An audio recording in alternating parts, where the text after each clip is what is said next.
시간 하나님의 말씀 함께 보겠습니다. 다니엘 1장부터 보겠습니다. 다니엘 말씀 다니엘 1장 8절로 17절까지 말씀. 다니엘은 뜻을 정하여 왕의 음식과 그가 마시는 포도주로 자기를 더럽히지 아니하리라 하고 자기를 더럽히지 아니하도록 환관장에게 구하니 하나님이 다니엘과 환관장에게 내와 환관장이 다니엘에게 이르되 내가 내 주 왕을 두려워하노라. 그가 너희 먹을 것과 너희 마실 것을 지정하셨거늘 너희의 얼굴이 초췌하여 같은 또래의 소년들만 못한 것을 그가 보게 할 것이 무엇이냐. 그렇게 되면 너희 때문에 내 머리가 왕 앞에서 위태롭게 되리라 하니라. 환관장이 다니엘과 하나님과 사자를 감독하게 한 자에게 다니엘이 청하오니 당신의 종들을 열흘 동안 시험하여 채식을 주어 먹게 하고 물을 주어 마시게 한 후에 당신께서 그의 얼굴과 왕의 음식을 먹는 소년들의 얼굴을 비교하여서 당신의 비밀대로 종들에게 행하소서 하매 그가 그들의 말을 따라 열흘 동안 시험하더니 열흘 후에 그들의 얼굴이 더욱 아름답고 살이 더욱 행복하여 왕의 음식을 먹는 다른 소년들보다 더 좋아졌다. 그리하여 감독하는 자가 그들에게 지정된 음식과 마실 포도주를 제하고 채식을 주니라. 하나님이 이 네 소년에게 학문을 주시고 모든 서적을 깨닫게 하시고 지혜를 주셨으니 다니엘은 또 모든 환상과 꿈을 깨달아 알더라. 아멘.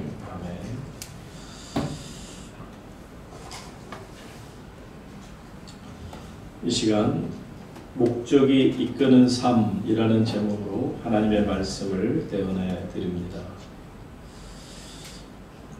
제가 전에 그 노숙자 두 분하고 부산에 잠깐 있을 때 한 2시간 정도 그 이야기를 나누던 기억이 있습니다.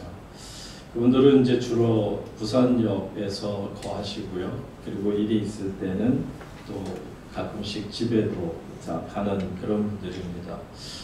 그분들이 이제 저와 같이 얘기를 하는 동안에 제가 좀 못 믿어했던 부분들이 있죠. 왜냐하면 그분들이 하는 말을 전적으로 100% 다 믿을 수는 없었으니. 그런데 그분들이 하는 얘기가 우리 집 다 있다는 거예요. 제가 만났던 노숙자 두 분은 집이 다 있다는 겁니다. 그러더니 그 중에 한 분이 제 앞에서 목사님 그러면 제가 한번 저희 집에 전화 걸게 전화 써도 되냐고 쓰시라고. 그래서는 이제 다이얼로 돌렸습니다. 제 앞에서 전화를 돌리는데 한 30년 됐나요? 1996년, 7년도 얘기입니다. 그러더니 전화를 돌렸는데 진짜 거기 부인 되시는 분이 나와요. 그랬더니 설명 좀 하시더라고요. 내가 지금 어느 교회, 수원교회 어느 목사님이랑 같이 얘기하는데 당신 한번 목사님하고 얘기 좀 해봐. 그러고서 전화를 바꿔주셔서 그 부인하고도 제가 잠깐 또 통화를 했어요. 그랬더니 부인도 굉장히 이렇게 말씀하시는데 정상이시고요. 또 그 집도 보니까는 어렵지 않을 것 같은 그런 느낌, 같은 뉘앙스가 그랬고요. 그래서 제가 어이가 없어서 근데 왜 이러고 다니십니까? 그랬어요. 왜? 그러면 잠자리가 부산역이니까. 그분이 그때 했던 얘기 중에 제가 아직도 기억하는 게 목사님 그 신문지 한 장 깔아놓고 주무신 적 있으세요? 신문지 한 장 덮고 거기 한 장 더 덮으면 얼마나 따뜻한 줄 아세요? 그 제가 어떻게 알겠습니까? 신문지 한 장이나 두 장이나 그게 그걸 텐데 그분들은 신문지 한 장, 두 장이 차이가 엄청나더라고요. 어쨌든 이제 그분이 그렇게 쭉 설명을 하시고 참 그렇구나 이제 했는데 이분들이 집에 갔을 때가 언제냐면 몸이 아플 때는 아마 본인들도 주변에 돌봐주는 사람도 없고 그러니까 할 수 없이 이제 집으로 들어가면 가서 일주일이든 2주든 이제 쉬시면서 몸이 조금 다시 회복이 되면 그때 또 다시 움직여서 이제 부산역으로 또 나가시는 거죠. 그런데 이제 다 뭐 많은 얘기가 있습니다만 제가 그때 그분들한테 얻었던 피드백 중에 하나는 뭐냐면 이분들 얘기가 그겁니다. 그 삶 자체가 목적이 없는 게 너무 자유롭다. 어디에 이렇게 매이기 싫다는 거예요. 생각에도 매이기 싫고 어떤 조직에도 매이기 싫고 심지어는 가정에도 매여 있기가 싫다는 거예요. 그래서 그렇게 다니신다라고 되어 있습니다. 그래서 그분들을 통해서 제가 안타깝게 느꼈던 것은 참 삶에 있어서 목적이 없다는 게 이렇게 정말 엉뚱한 삶을 살아가시게 하는구나. 두 분이 다 똑같았어요. 근데 대부분 거기 같이 이렇게 있는 노숙자들이 대부분 같은 생각이라는 것을 알게 될 때 정말 살면서 어떤 목표가 없다, 삶의 목적이 없다, 나이를 고하를 막론하고요. 나이가 많든 적든 상관없이 어떤 목표 없는 삶이 참 얼마나 안타까운 삶인가를 생각해 봅니다. 또 그러면 그런 목적이 없는 삶만 그러면 답답할까요? 그럼 목적이 잘못된 삶은 어떻게 보면 더 안타까울 수 있어요. 목적이 비뚤어졌거나 또 목적이 잘못되어져서 포커스를 잘못 맞추고 한참을 달려갔더니 달려간 것만큼이나 다시 돌아올리니 돌아올 수도 없을 만큼 후회하고 한탄하는 것을 보죠. 여러분들 그 탈무드는 지혜의 책입니다. 유대인들의 이 탈무드에 보면 그 랍비계에 대한 이야기가 나와요.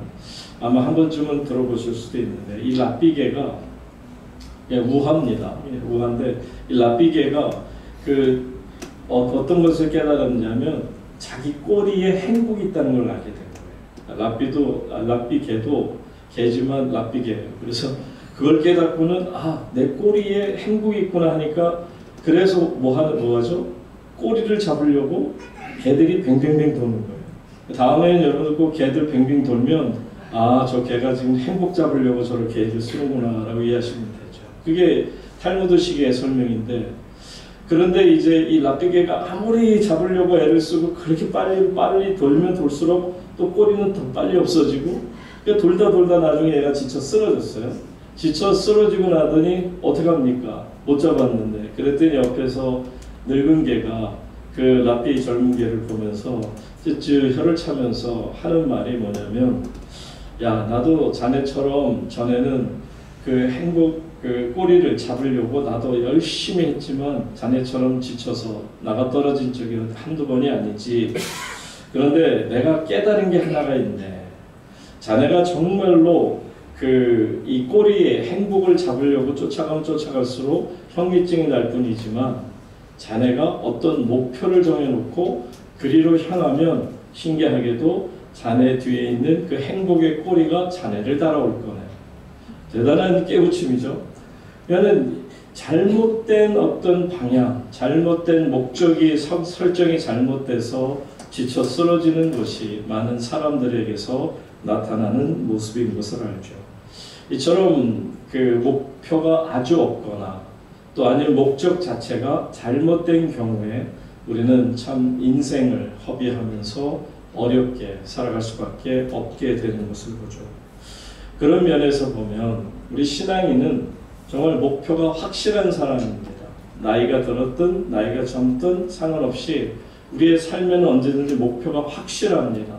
이걸까 저걸까도 아닙니다. 분명한 어떤 목표를 가지고 목적을 가지고 우리는 오늘도 우리의 삶을 살아가고 있죠. 오늘 특별히 이 목적이 확실한 분, 바로 다니엘이라는 분을 우리가 말씀을 통해 만날 수가 있습니다. 이분이 얼마나 정말 이 확실한 생각을 가지고 있었던지 그러하여금 우리가 배울 수 있는 것은 삶의 목적을 갖게 되면 우리는 다니엘처럼 놀라운 축복을 받을 수 있겠다라는 것을 깨닫게 되는 거죠. 다니엘은 젊은 시절부터 나옵니다. 그럼 어떻게 보면 소년이다라고 한국식으로 소년이라고도 표현되고요. 그냥 young man, 젊은 사람, 젊은이, 청년, 그렇게도 해석할 수 있죠. 어쨌든 나이가 젊은이라고 통일하면 좋을 것 같습니다. 이 젊은 다니엘의 눈앞에는요, 봐서는 안 되는 일이 벌어집니다. 그게 뭐냐면 그들이 믿는 거룩한 성, 홀리 시티죠. 거룩한 도성 예루살렘이 너무도 힘없이 적군들에 의해서 짓밟히는 것을 보죠. 심지어는 성전 안에 외국 군사들이 말을 타고 들어와서 성전을 더럽히는 것도 보게 됩니다. 자, 그러면서 드는 것은 이 젊은 다니엘에 드는 생각이 그지 않았을까요? 아니 정말 하나님이 살아계시다면 어떻게 이렇게 하나님의 도성 예루살렘이 이렇게 망할 수 있는 곳이며 또 심지어는 하나님이 임재하시는 거룩한 하나님의 성전이 이렇게 더럽혀질 수가 있는가? 어떻게 정말 하나님의 성전에서 사람들이 하나님의 영광을 나타내기는커녕 오히려 하나님의 영광을 가리고 사람들의 소리로 이 성전을 가득 채울 수 있을까? 그렇게 염려하고 걱정하는 그런 생각이 젊은 다니엘에게 분명히 있었을 것입니다. 그런데 그 드는 생각 중에 하나가 뭐냐면 서운함이 있을 수도 있죠. 그런데 왜 하나님은 이 거룩한 성, 예루살렘, 거룩한 성전을 하나님께서는 이렇게 짓밟히는데도 더럽혀지고 있는데도 내버려 두시는 걸까? 왜 사람들이 저렇게 함부로 성전을 어지럽히는데도 하나님께서는 가만히 방관자처럼 보고 계실까 하는 것이었습니다. 그러니까는 거기에서 오는 갈등이 있을 수도 있었겠죠. 그런데 다니엘에게서는 그런 모습은 없고요. 굉장히 이렇게 심지가 고든 그런 모습이 어린 젊은 다니엘에게 또 그대로 나타나고 있는데, 여러분 다니엘은요 자기 자신뿐만 아니고요 자기의 스승, 정말 존경하는 스승들조차도 죽임을 당하거나 이제 그들조차도 힘없이 무너지는 것을 보면서 자신이 존경해 마지 않았던 율법학자들이라든지 존경했던 스승들이 그냥 힘없이 다 나가자빠지는 그런 안타까운 모습도 보게 되고요. 그리고 또한 방어조차도 제대로 싸워보지도 못하고 칼에 찔려 죽는 백성들을 보면서 어떻게 이런 일이 있을 수가 있을까? 그 가운데 정말 신경질 날 정도로 화가 났던 것은 배신자들, 자기 조국 유대를 배신하고 바벨론에 붙어서 살아남고자 애쓰는 그런 사람들을 볼 때는 역겹기까지 했던 이런 생각들로 굉장히 복잡했을 겁니다. 자, 그러다가 결국은 이 바벨론이 지금부터 4,000년 전 이야기죠. 그러다가 바벨론에 의해서 이 유대가 망하게 되고 포로로 끌려가는 것을 보게 됩니다. 그리고 자기도 그 중에 하나로서 끌려가게 되게 될 때 그는 많은 괴로움과 생각이 많았을 겁니다. 아마 웬만한 심지가 곧고 자기가 어떤 나름대로 목표가 확실치 않았더라면 이 젊은 다니엘이 화가 난 김에라도 하나님이 우리를 버리셨다면 나도 하나님 버릴 거야, 이런 어떤 생각을 가지고서도 하나님께 반항을 하는 그런 모습을 보일 수도 있었을 텐데, 그런데 정말 이 젊은 소년 이 다니엘은 흔들림이 전혀 없는 모습이에요. 그 가운데 보시게 되면 여러분 이 바벨론에 가는 순간에 얼마나 놀라웠을까요? 여러분 지금도요 이제 인터넷 같은 데서 보시게 되면 바벨론의 정원이라는 걸 한번 쳐보세요. 바벨론이라는 도시가 여러분 그 바벨탑조차도 이 바벨로니아에서 근거됐다고 말하잖아요. 어쨌든 이 바벨론의 건물들이 4,000년 전 얘기입니다. 4,000년 전에 고층 빌딩을 지을 정도의 건축 기술이 뛰어났어요. 거기에 더 놀라운 것은 바벨론 정원을 한번 나중에 인터넷 들어가서 한번 보세요. 바벨론의 정원이라는 게 있어요. 옥상 정원, 스카이 가든이에요. 여러분 지금도 이렇게 우리가 빌딩 지으면 위에다가 그 하늘 정원 만들잖아요. 바벨론의 그 고층 건물에 하늘 정원 4,000년 전에 그런 정도니 여러분 젊은 이 다니엘이 바벨론에 끌려갔을 때 우와 어떻게 이럴 수 있을까? 예루살렘 다 파괴되고 무너지고 한심할 정도로 모든 게 다 뺏긴 상황에서 상대적으로 자기가 그 바벨론 성에 들어왔을 때 눈에 보이는 것은 이거는 말로 달 수 없는 어떤 감동까지 받았지 않았을까? 인간적으로 생각했을 때 그런 생각을 가지고 아마 바벨론을 볼 수 있었지 않을까. 그런데 더 놀라운 것은요, 왕이 이 귀족들 중에 또 왕족들 중에 뛰어난 젊은이들을 포섭해서 그들로 하여금 훈련을 시키고 그들로 하여금 왕궁에서 먹고 자고 거기에서 공부를 가르쳐서 그들로 하여금 다시 유대로 보내서 바벨론에 충성을 다하는 지도자들로 세우려고 하니 여러분 왕에게 직접 초청받아 온 겁니다. 그리고 왕궁에 이제 거할 수 있는 겁니다. 그러니 지금 젊은 다니엘의 입장에서 여러분 한번 생각해 보세요. 모든 거 다 이제 빼앗겼어요. 원망까지 들어요. 자기의 조상들, 스승들, 그리고 성전 하나 제대로 지키지 못해 다 파괴시켜버린 정말 한심한 그 유대교 지도자들. 그런데 상대적으로 이 바벨론의 그 문화라고 하는 것은 지금까지도 바벨론의 문화는 정말 어떻게 그럴 수 있을까? 7대 불가사의 중에 하나가 한두 개가 아니잖아요. 그 안에 넘쳐나는 정말 비밀이 숨겨져 있는 것을 보면 그런 곳에 왔어요. 그것도 왕궁 깊은 곳까지 들어왔단 말입니다. 그런데 그 왕궁에 초청받아서 모든 것을 유혹을 받을 수 있는 이 젊은 다니엘이 하는 행동은 놀랍습니다. 우리는 한마디로 말해서 그가 얼마나 대단한 뜻을 가진 젊은이였는가를 보죠. 8절 말씀 한번 가서 보세요. 이런 상황 속에서 다니엘은 한마디로 이제 왕이 베푸는 잔치 자리를 거절합니다. 뭐라고 거절하는가 한번 볼까요? 다 같이 읽겠습니다. 시작. 다니엘은 뜻을 정하여 왕의 음식과 그가 마시는 포도주로 자기를 더럽히지 아니하고 자기를 더럽히지 아니하고 한간장이 여기 보시게 되면 다니엘은 뜻을 정했다. 이 뜻을 정했다라는 말은 뭐냐? 어떤 목적을 가지고 있어요. 나는 하나님의 아들이다.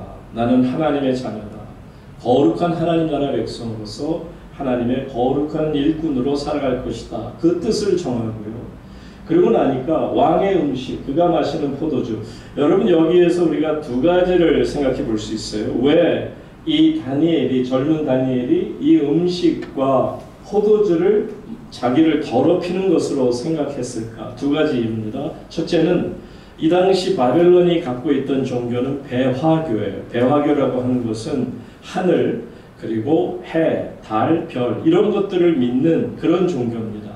이런 배화교의 신자들인데 그들이 항상 그 하늘에다가 바치던 또 해나 또 달에게 바치던 별에게 바치던 제물로 바친 고기들.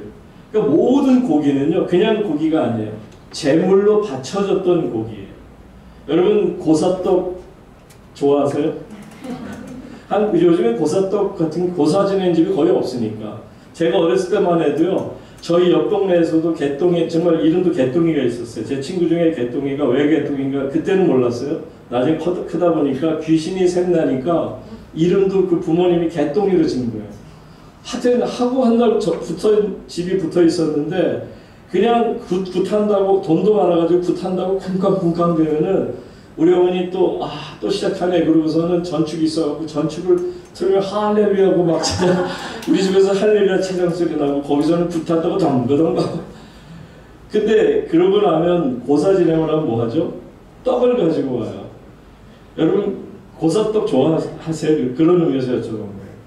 근데 저는 보통 사람들 크리스찬들이라 그러면 고사떡 안 먹는 게 정상일 수 있을 것 같아요. 그죠? 왜? 귀신에게 바쳐졌던 거니까. 그 고사 지낸 떡을 왜 크리스찬이 먹겠어? 라고 생각할 수도 있어요. 근데 여러분 저는 나중 훗날 그 젊었을 때는 저희 어머니가 저한테 그렇게 어렸을 때 그렇게 가르쳐 주셔서 고사떡은 귀신에게 바쳐진 거기 때문에 절대로 먹으면 안 돼. 저도 절대로 그거 안 먹었죠. 저는 오늘 떡도 별로 안 좋아했기 때문에 고사떡 먹을 생각도 없었어요. 그런데 나중에 이제 크면서 하나님 말씀을 읽다가 깨달은 게 뭐냐면 예수님 같으시면 고사떡을 갖고 왔을 때 드셨을까 안 드셨을까요? 왜 드셨다고 생각하세요? 예수님 뭐라고 말씀하셨어요? 그렇죠. 우리의 입으로 들어가는 건 더러운 게 아니다. 사람의 몸에서 나오는 게 더럽지.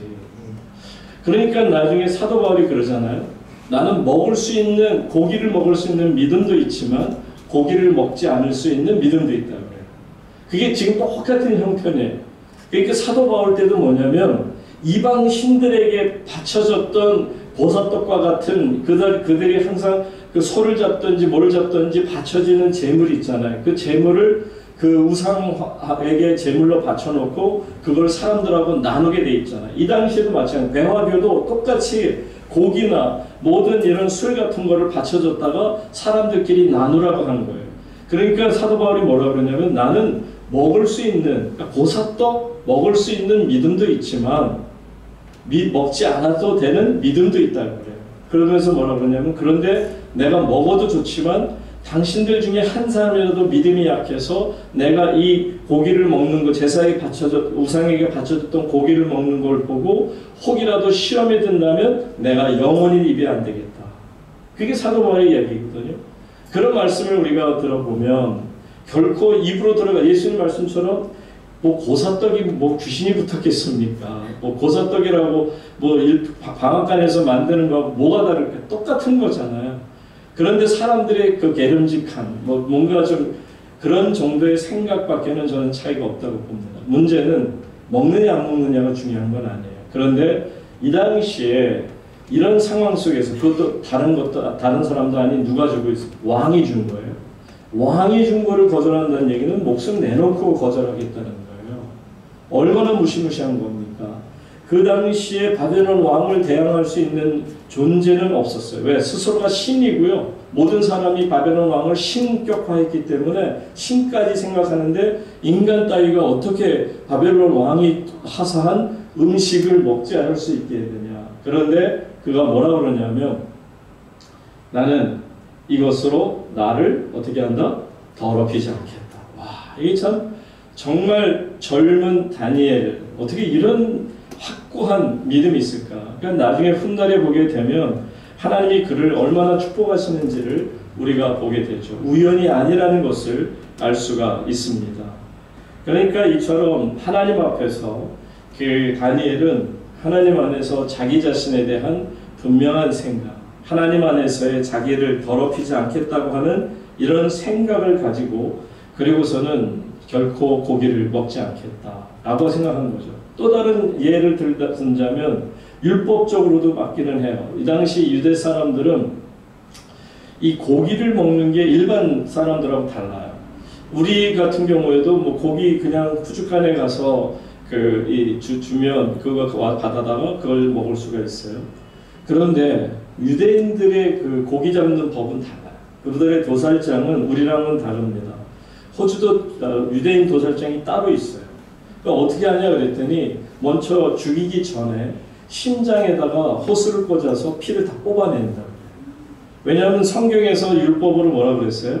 피채 먹지 말라. 그러니까 율법 말씀 그대로 하려고 유대인들은 지금도 유대인들은 고기 안 먹는 게 아니에요. 먹어요. 먹지만 그들이 소고기를 먹지만 소고기에서 그 심장에서 피를 다 빼고 난 다음에 그리고 죽인 고기는 먹어요.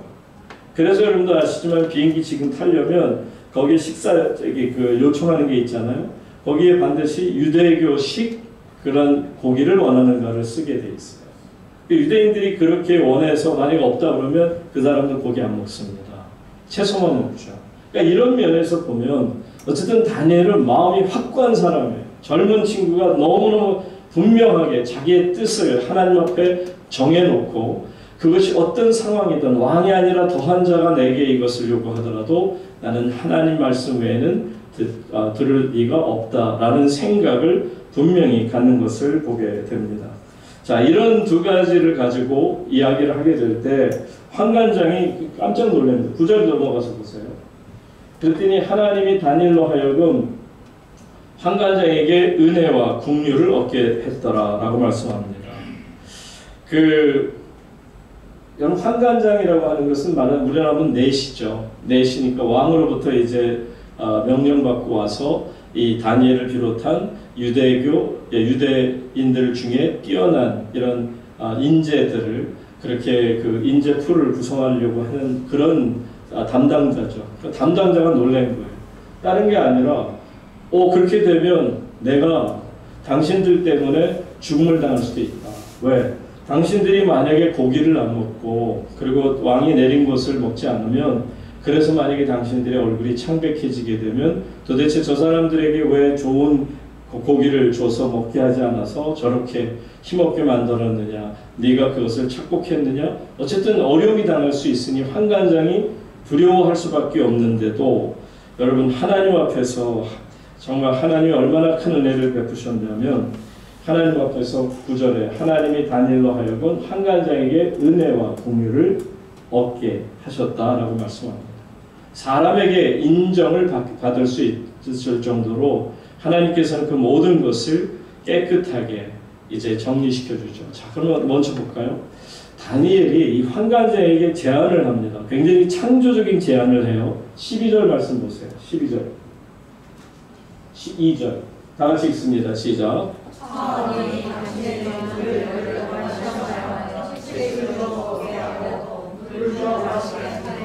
13절 계속.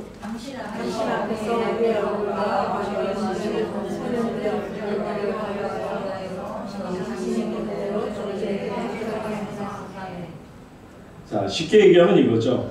자, 열흘 동안 기회를 달라는 거예요. 한번 시험해보라는 거예요. 만약에 시험하고도 이게 틀렸더라면 당신 뜻대로 하겠는데 어떤 시험을 하냐면, 자, 우리에게는 그냥 고기 같은 거 말고 제사 드렸던 그런 고기 말고 그냥 채식을 주십시오. 그 채식을 열흘 동안 먹은 우리들과 또 그리고 물만 마신 우리들과 저 모든 것을 고기를 먹고 지낸 열흘 동안의 그 소년들을 한번 비교해 보세요. 그러면 거기에 답이 나오지 않을까요? 여러분, 고기 먹으면 얼굴이 윤택해질까요? 채소 먹으면 얼굴이 윤택해질까요? 북한 사람들 고기 먹기는 1년에 한 번 제대로 먹기가 어렵다고 하는데 그분들 얼굴이 윤택할까요? 남한에서 고기를 쉽게 먹을 수 있는 남한 분들이, 우리 남쪽 분들이 더 윤택할까요? 그건 당연한 거죠. 물론 그 중에 채소를 오히려 먹으면서 윤택해지는 사람이 100에 하나는 있을 수 있지만 일반적으로 우리가 아는 것처럼 보통 사람들이라면 고기를 먹는 게 당연히 건강해 보이고요. 피부도 그렇고 모든 면에서 윤택할 수밖에 없는 거죠.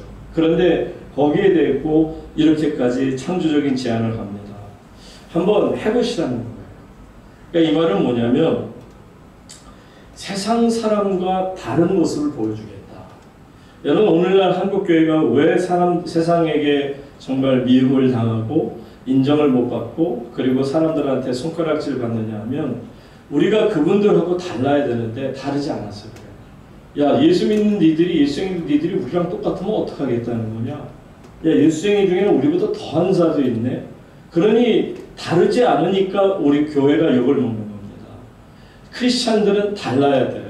특별한 사람들이 되어야 됩니다. 하나님의 이름으로 나아가는데 어떻게 세상 사람하고 같을 수가 있겠느냐 하는 거죠. 제가 하영정 목사님께 직접 들었던 이야기 중에 이런 얘기가 있어요. 한 목사님이 오래전에 이제 교회를 개척하고 나서 얼마 안 됐을 때 학생 하나가 들어왔는데 아주 유난히 열심히 이렇게 교회를 섬기는 친구가 왔다고 그럽니다. 그리고서는 이제 자신이 성경 공부도 가르치고 했는데 이 친구가 예수를 믿고 나고 성경 공부하더니 갑자기 뭐라 그러냐면 이제 고등학생인데 자기가 주일날은 공부를 안 하겠다는 거예요. 그래서 토요일날 12시 땅 되면 책을 완전히 내려놓고 그리고 그 다음날 주일날 저녁 12시 될 때까지 월요일 이렇게 되는 거죠. 그 24시간 동안은 자기가 아예 책을 손에 안 잡겠다. 대신에 하나님의 말씀 읽고 하나님의 은혜를 놓고 살아가겠다. 그러고서는 이야기를 합니다. 그는 하영정 목사님이 그 학생을 보면서 그런 생각이 처음에 들으셨다는 거예요. 야, 좀 너무 율법적이다. 왜 꼭 저렇게까지 할 게 뭐가 있지? 내가 그렇게까지 하라고 가르친 건 아닌 것 같은데.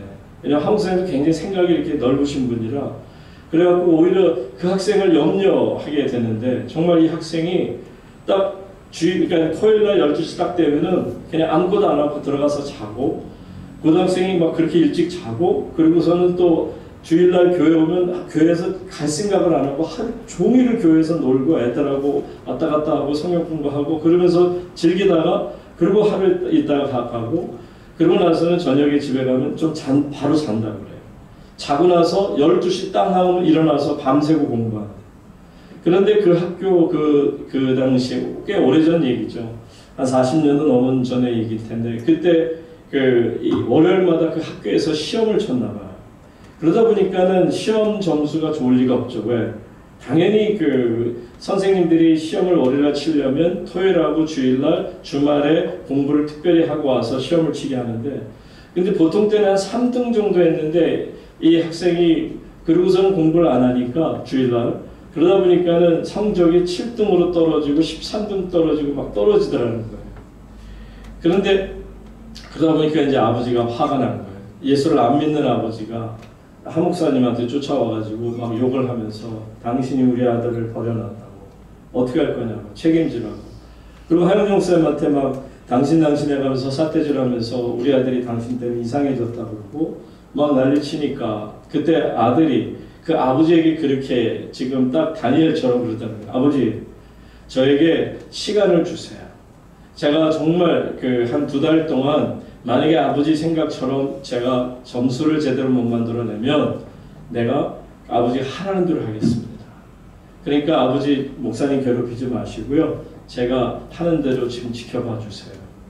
그러고 났더니 아버지도 아들이 워낙 이제 강구하니까 그렇게 해서 이제 풀어줬는데 이 아들이 정말 시험 공부 열심히 하는 거예요. 그래도 점수가 회복이 잘 안 돼요.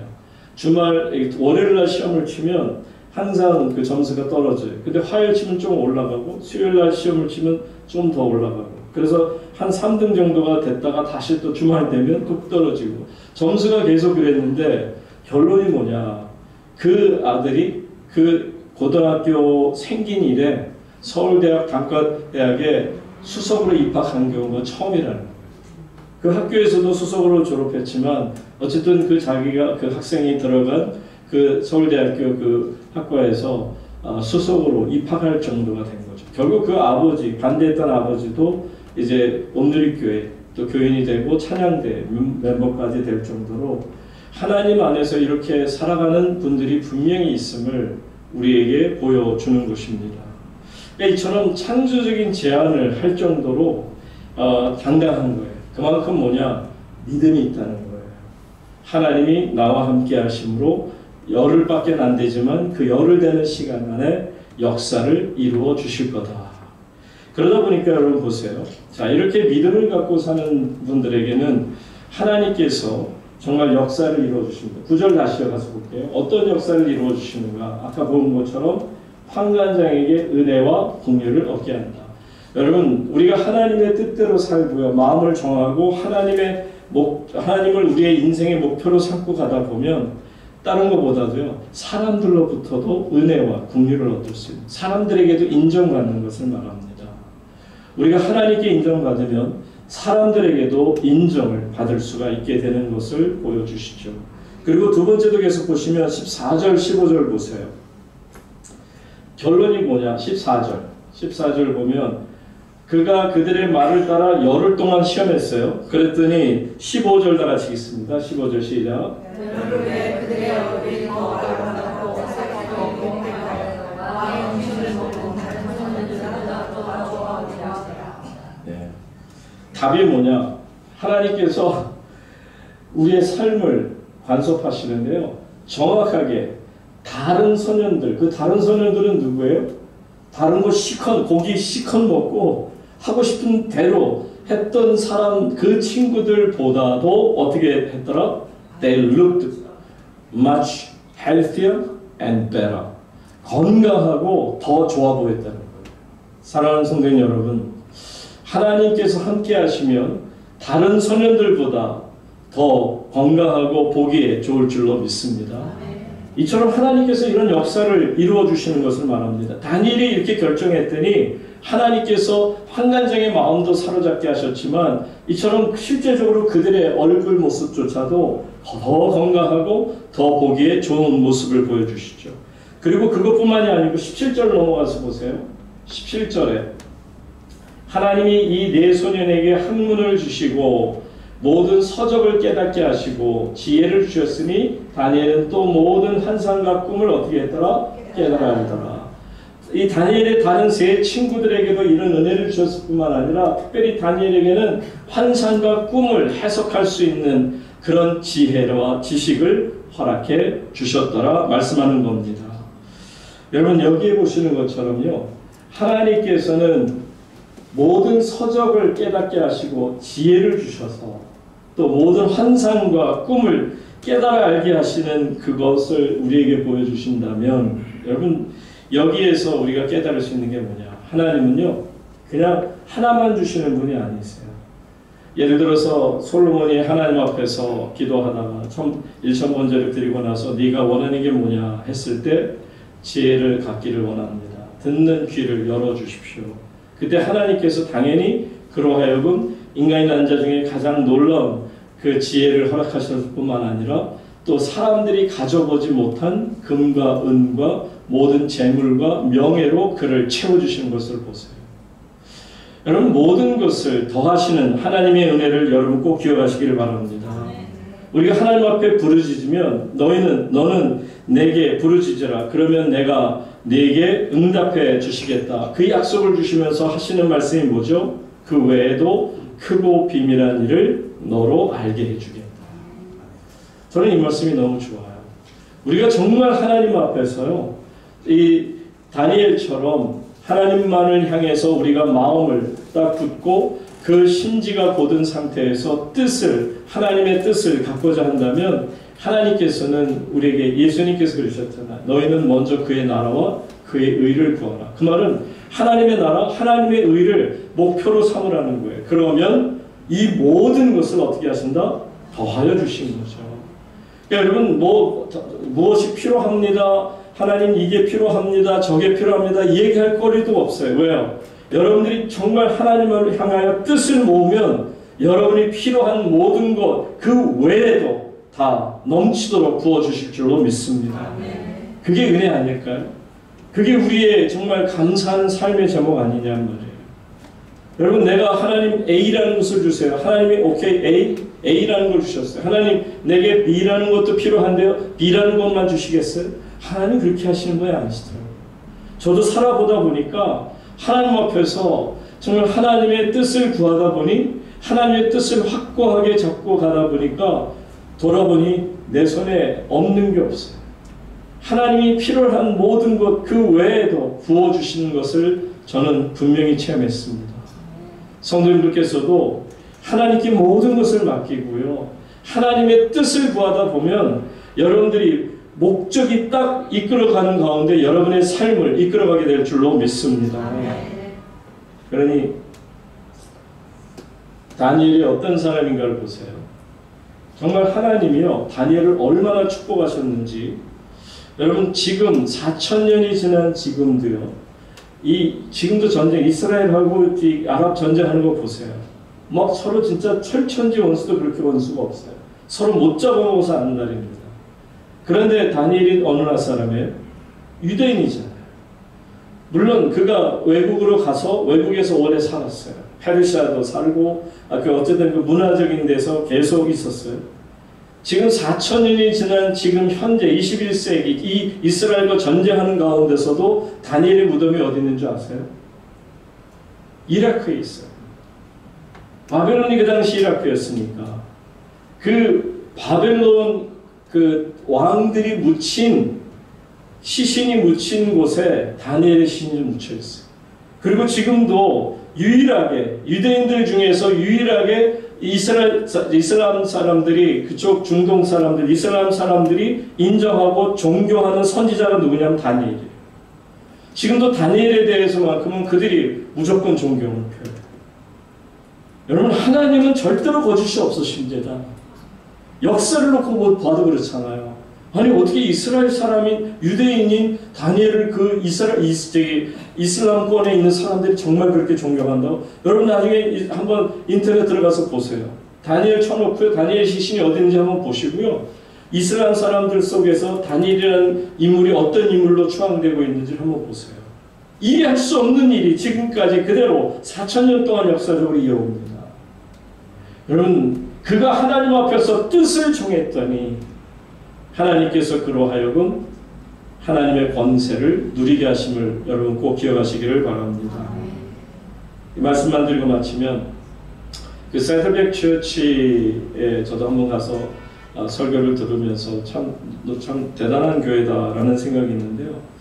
릭 워렌이라는 목사님, 이제 지금은 좀 많은 뭐 신사도 이야기도 나오고 문제가 있긴 한데, 이분이 쓴 책 중에서 말하자면 이제 성경 공부 같은 거죠. 목적이 이끄는 삶이라는 거.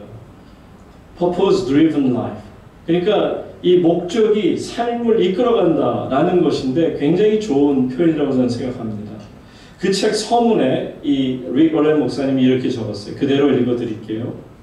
많은 하나님의 자녀들이 구원의 감격을 경험하고도 오래지 않아 기쁨도 감격도 동기도 시들해진 채 살아갑니다. 영적인 성장도 더딥니다. 그것은 자신의 삶을 향한 하나님의 목적을 알지 못하기 때문입니다.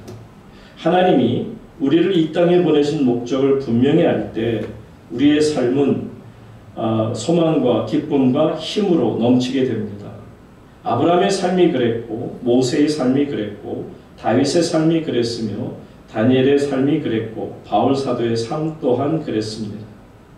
무엇보다 우리가 따라가야 할 예수님의 생애가 그러하셨습니다.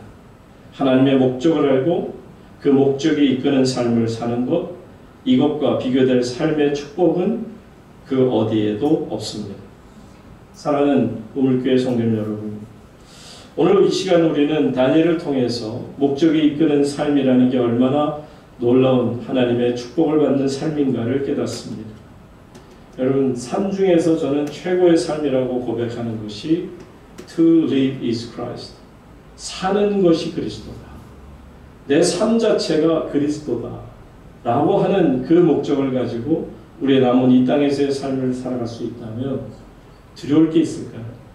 모자랄 게 있을까요? 또 여러분 하나님 앞에서 더 원하는 게 있을까요? 아니요.